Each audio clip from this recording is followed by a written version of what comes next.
Estimadas, estimados, tengan muy buenos días, buenas tardes o buenas noches, todo depende del horario en que vayan a ver este video. Continuando con el curso de actualización, hoy nos corresponde el tema número 7, supuestos del modelo clásico. Les recuerdo que este curso de actualización está organizado por el Centro de Estudios de Economía Política, Relaciones Internacionales y Estudios Políticos y de Gobierno de la Universidad Bolivariana de Venezuela. Ya anteriormente hemos tocado diferentes temas de lo que tiene que ver con los modelos econométricos. Hoy vamos a tocar exactamente, o vamos a profundizar en lo que ya conversamos en la clase pasada, de los supuestos del modelo clásico. ¿De qué tratan los supuestos del modelo lineal clásico? Los supuestos del modelo de regresión lineal clásico tratan de una serie de requerimientos que se deben cumplir para que los mínimos cuadrados ordinarios se consideren como los mejores estimadores insesgados para un modelo de regresión. Uno de los trabajos de mayor relevancia en el análisis de regresión es decidir si los supuestos clásicos se cumplen para una ecuación en particular. En total se pueden resumir que son 7 supuestos. El primero, el modelo de regresión lineal es correctamente especificado y tiene añadido un término de error. El segundo, el término de error tiene una media poblacional de 0. El tercer supuesto dice que todas las variables explicativas no están correlacionadas con el término de error. Luego tenemos el cuarto supuesto que nos indica las observaciones del término de error no están relacionadas las unas con las otras. Es lo que se dice como no correlación lineal. El quinto supuesto, el término de error tiene una balanza constante, es decir que no hay heterocedisticidad. El sexto supuesto nos habla de que ninguna variable explicativa es una función lineal perfecta de cualquier otra variable explicativa. Ahí estamos hablando de la no multicolinealidad perfecta. Y el séptimo y último supuesto nos dice que el término de error está normalmente distribuido. Ahora vamos a ir profundizando y explicando cada uno de ellos por separado. Entonces comenzamos con el supuesto número 1. El modelo de regresión lineal está correctamente especificado y tiene añadido un término de error. Esto implica que debe existir una relación lineal entre las variables independientes y las variables dependientes. Ahora, ¿cómo saber si existe linealidad entre estas variables? Bueno, la manera más sencilla de comprobar este primer supuesto es a través de la elaboración de un diagrama de dispersión, que es un gráfico, en donde vamos a representar los valores de cada una de las variables que estamos o que están interviniendo en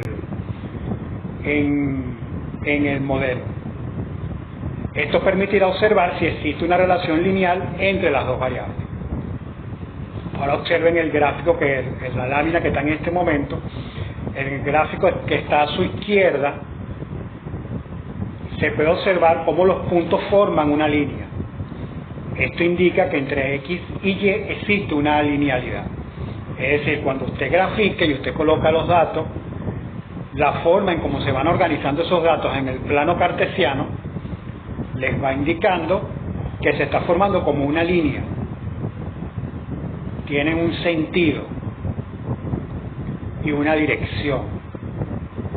En el gráfico que ven a su derecha, por el contrario, los puntos que se observan cuando uno realiza el gráfico están muy dispersos y evidentemente no se observa que hay una linealidad entre las dos variables. Y ahí la importancia de que cuando se va a lograr el modelo econométrico a través de un modelo lineal simple, uno de los primeros pasos que uno debe ejecutar es elaborar el diagrama de dispersión para tener la certeza de que las dos variables forman una linealidad o se pueden encontrar de lo que es el modelo lineal dentro del plano cartesiano. En esta otra lámina pueden observar que hay también otro tipo de gráfico que se puede formar Dense en cuenta que aquí existe alguna relación entre X y Y, pero esa relación no es lineal, es como una curva que se está formando. Este es un tipo de función que puede ser exponencial, que más adelante les explicaré qué se debe hacer o qué es lo que regularmente se hace cuando nos conseguimos con este tipo de relación entre las variables. Además hay que cumplir dos propiedades más. Una, la ecuación debe estar correctamente especificada. ¿Qué significa eso?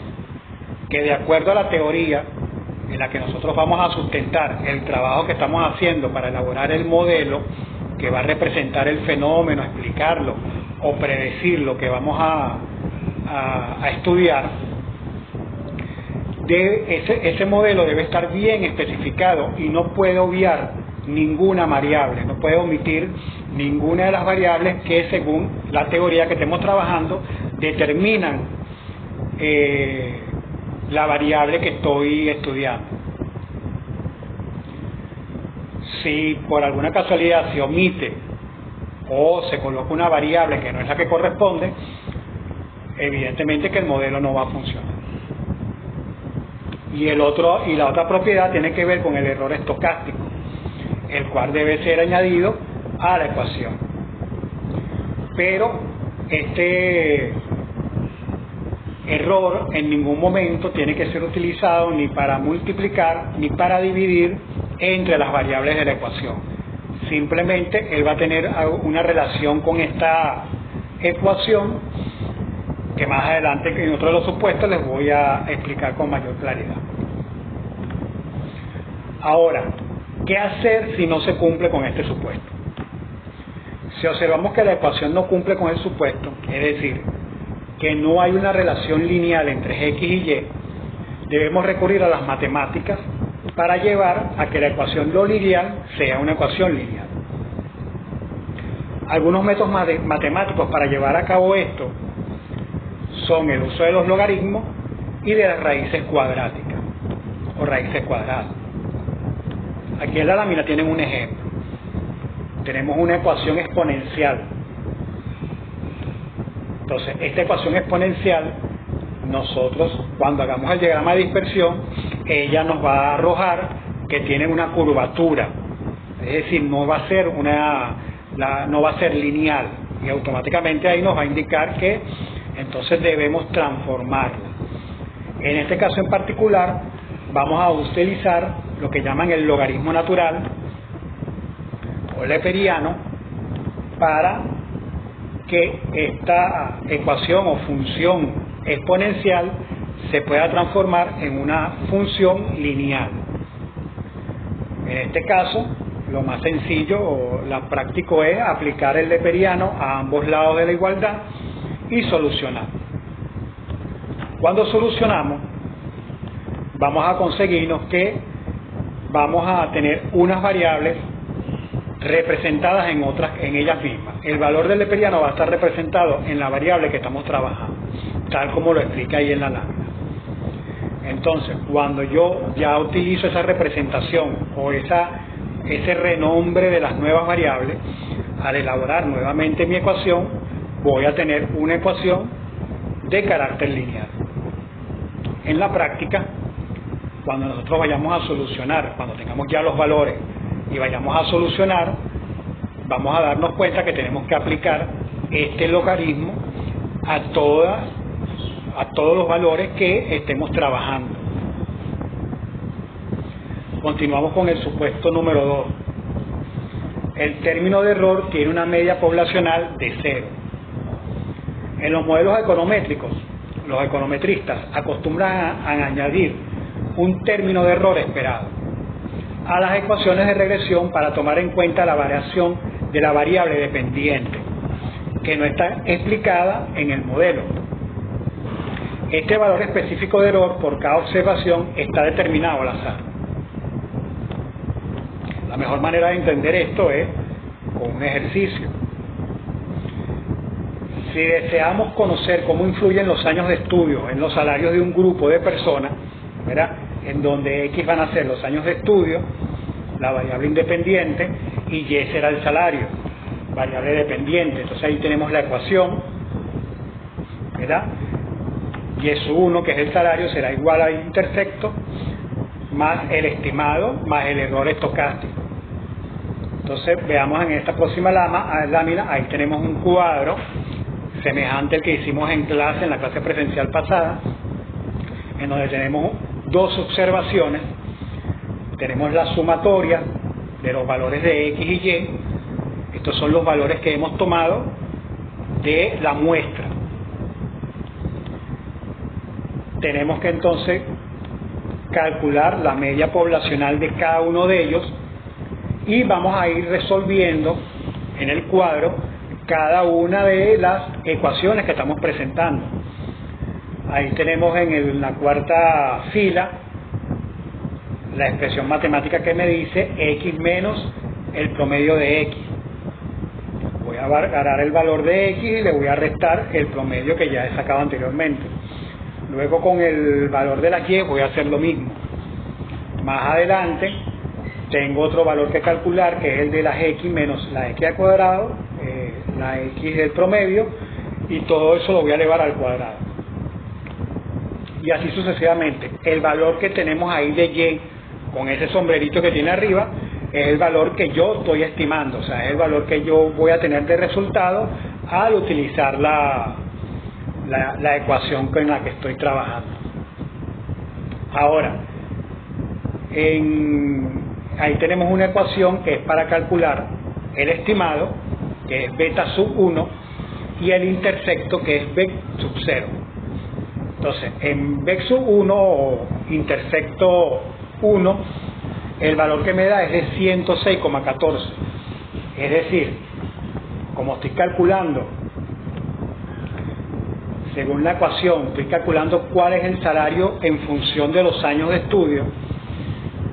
Según ese resultado me está indicando que por una unidad de incremento, o en este caso por un año más de estudio, el salario se estaría incrementando en 106,14. Si yo esto lo grafico, voy a conseguirme que cada vez que avanzo un peldaño o una unidad métrica, va a aparecer ese incremento. Y B sub 0, que es el intersecto o la constante, es el valor desde cuando yo comienzo. Entonces aquí nos da menos 1023,48. Eso implica que cuando yo comience a utilizar en el que es cartesiano, a colocar los valores, él me va a ir indicando que tengo que iniciar en menos 1023,48. Cuando yo inicio con ese valor, entonces comienzo a subir, porque la ecuación me está dando que tiene un sentido positivo, dirección positiva. En la medida que voy subiendo una unidad, entonces él va a ir escalando 106,14. Ahora, teniendo ya todos estos valores, yo puedo calcular ese valor estocástico, que es la última fila del cuadro. Y la media poblacional del término de error, cuando yo la calculo, me va a dar 0. La sumatoria me da 0. A esta sumatoria la divido entre la muestra, que son 12, y eso me da 0. Y tal como está explicado el supuesto, el valor esperado es 0. El intersecto siempre debe ser incluido en la ecuación de regresión lineal, ya que de esta manera la media poblacional del error siempre tenderá a 0. ¿Qué implica esto? Que si yo no utilizo el intersecto, o no coloco ese valor constante que siempre voy a tener en mi ecuación, entonces posiblemente la media poblacional del error estocástico tendería a otro número menos a 0. Entonces veamos, tengo una ecuación que le digo número 1. En esta ecuación tengo que y sub 1 va a ser igual al intersecto más el estimado por x sub 1 más el error estocástico. Si a ese error estocástico su media da 3 en lugar de 0, Entonces él me quedaría que la esperanza o el valor esperado del error estocástico menos 3 debería ser igual a 0. Si añadimos 3 al intersecto o término constante y lo sustraemos del error, entonces la ecuación quedaría como dice la número 2. Me está indicando que y sub 1 va a ser igual al intersecto menos 3 más b sub 1 por x sub 1 más el error estocástico menos 3. Entonces aquí ya yo estoy observando que entre ambas ecuaciones hay una equivalencia, y dado del principio que me dice que el valor esperado del error estocástico menos 3 me tiene que dar 0, entonces en una tercera ecuación yo la puedo expresar de la manera que estoy indicando en el cuadro. Es decir, que voy a hacer una equivalencia, voy a agarrar el valor del intersecto, voy a colocar un valor intersecto con un valor más adelante que va a ser igual a b sub 0 más 3, y con el error estocástico hago algo semejante, y entonces el error estocástico me quedaría igual a menos 3. Ellos son los que voy a suplantar en la ecuación. Esto ya cuando más adelante estemos haciendo las prácticas, haciendo el ejercicio, lo podrán entender mucho mejor. El supuesto número 3. Todas las variables explicativas no están correlacionadas con el término de error. Es decir, eso lo que me está indicando es que las variables explicativas, ¿verdad?, o variables independientes, no tienen que tener ninguna relación con el error estocástico. Esto implica que los valores observados en la variable explicativa están determinados independientemente de los valores del término de error. Aquí yo estaría hablando de la covarianza, porque estoy hablando de la varianza pero de 2, por eso se llama covarianza. Si una variable y el término de error estuviesen correlacionadas unas con el otro, las estimaciones de los mínimos cuadrados ordinarios atribuirían a las X las variaciones en Y que en realidad vendrían del término de error. Es decir, no estaríamos, el modelo estaría funcionando de forma incorrecta. Ahora, ¿cómo podemos saber nosotros que esto es así? Para comprobar que las variables explicativas no están correlacionadas con el término de error, se realiza un análisis de covarianza entre las variables. El análisis de covarianza permite conocer el comportamiento de una variable con respecto a la otra. Ejemplo, si la variable X se incrementa, ¿qué sucede con la de Y? ¿También se incrementa o disminuye o queda igual?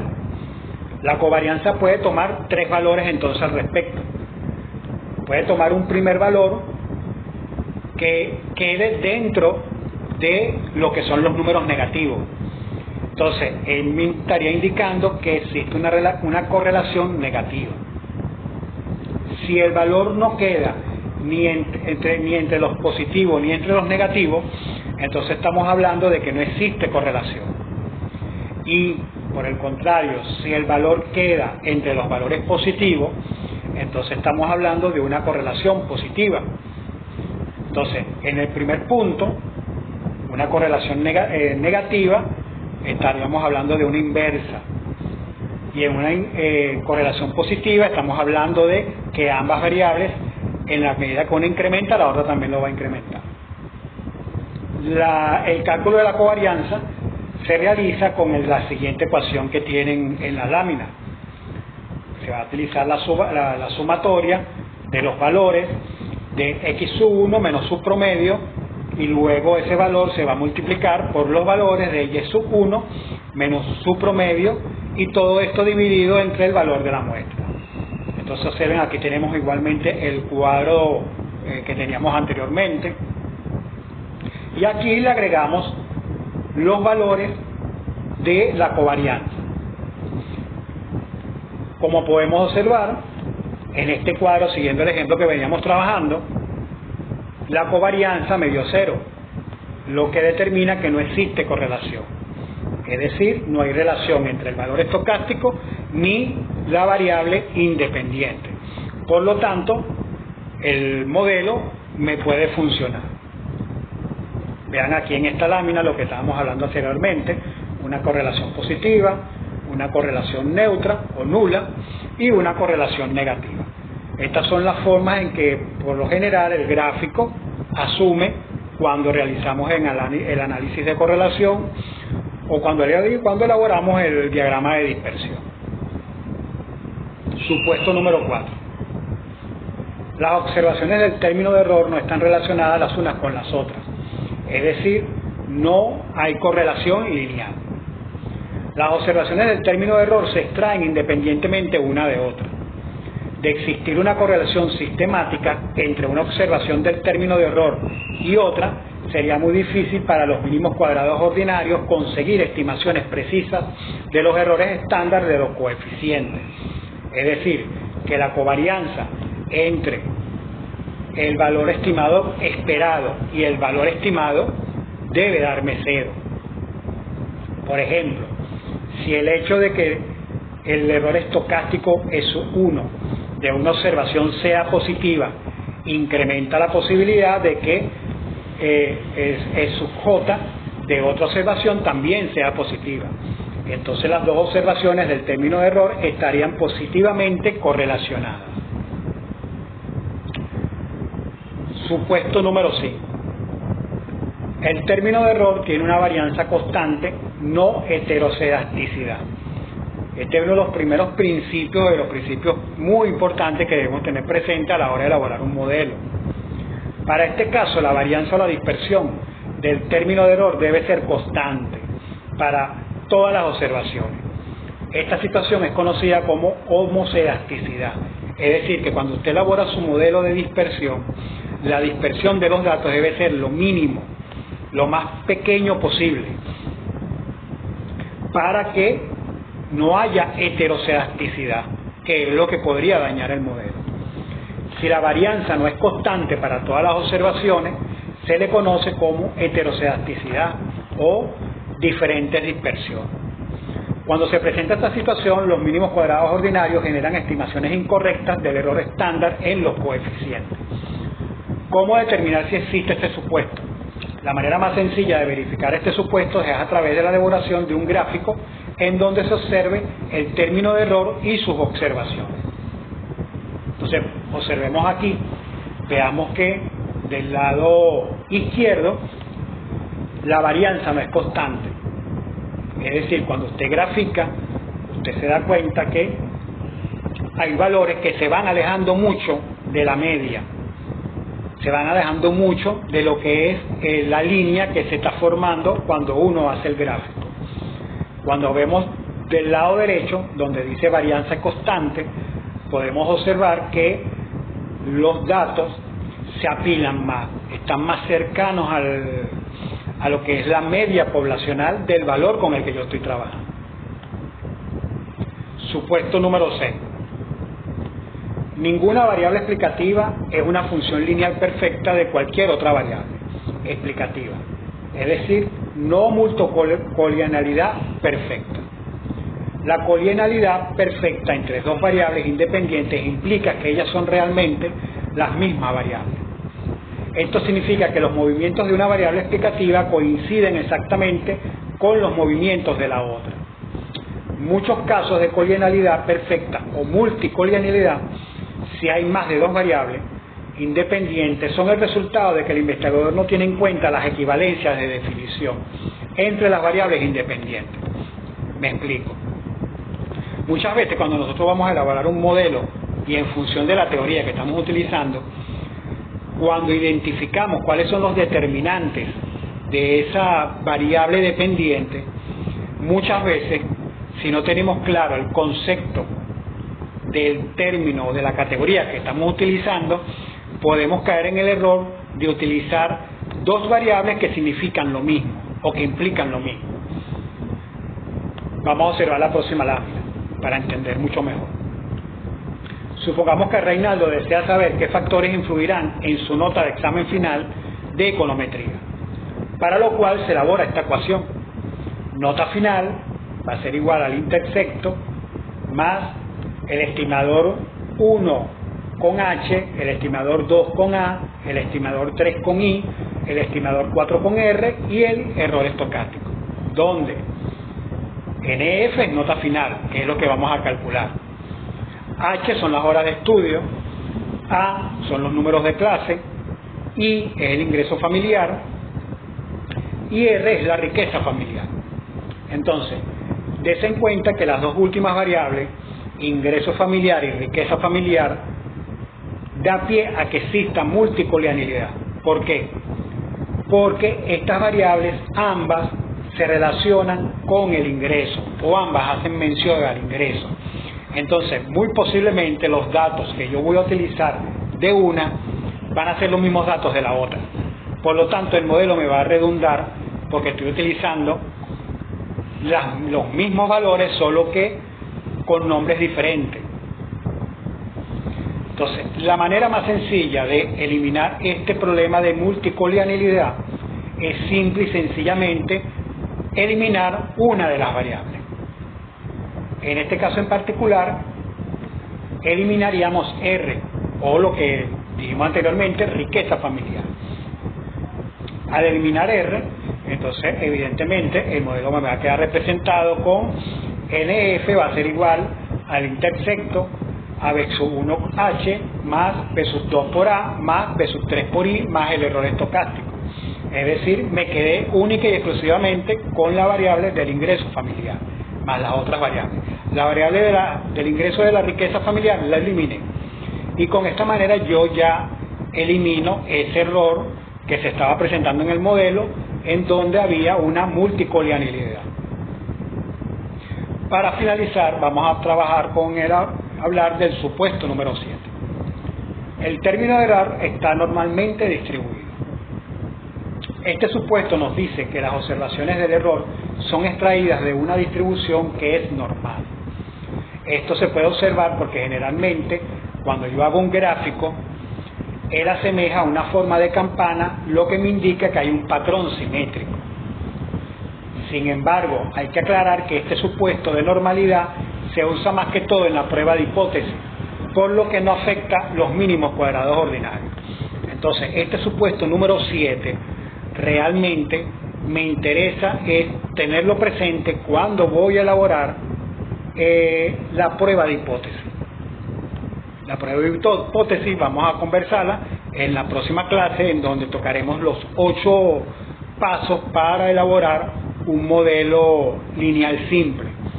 Entonces observen aquí el gráfico, vean la campana que se forma. Eso me está hablando de que hay simetría, es decir, que en esa media, esa línea recta que se llama valor central de la media, está, valga la redundancia, a la mitad de los valores que se expresan en el gráfico. Entonces, esta dispersión, o conocida como desviación típica, me está indicando que en ambos lados de esa media los valores se encuentran a una misma distancia. Por lo tanto, eso me está informando de que el término de error está distribuido de forma normal. Bueno amigos, con esto culminamos esta clase. Espero que haya sido de su agrado. Recuerden la necesidad de estar presente en las clases presenciales, ya que evidentemente esta es una materia de cálculo a nivel de presentación teórica, que es lo que estamos haciendo a través de este video. Posiblemente hayan términos o asuntos que no se comprendan de la manera más correcta posible. Por lo tanto, es necesario estar en clase presencial para salir de las dudas y comprender mucho mejor cómo se manejan estos supuestos. Entonces los invito a que estén atentos a la próxima clase virtual y a la próxima clase presencial. Hasta luego.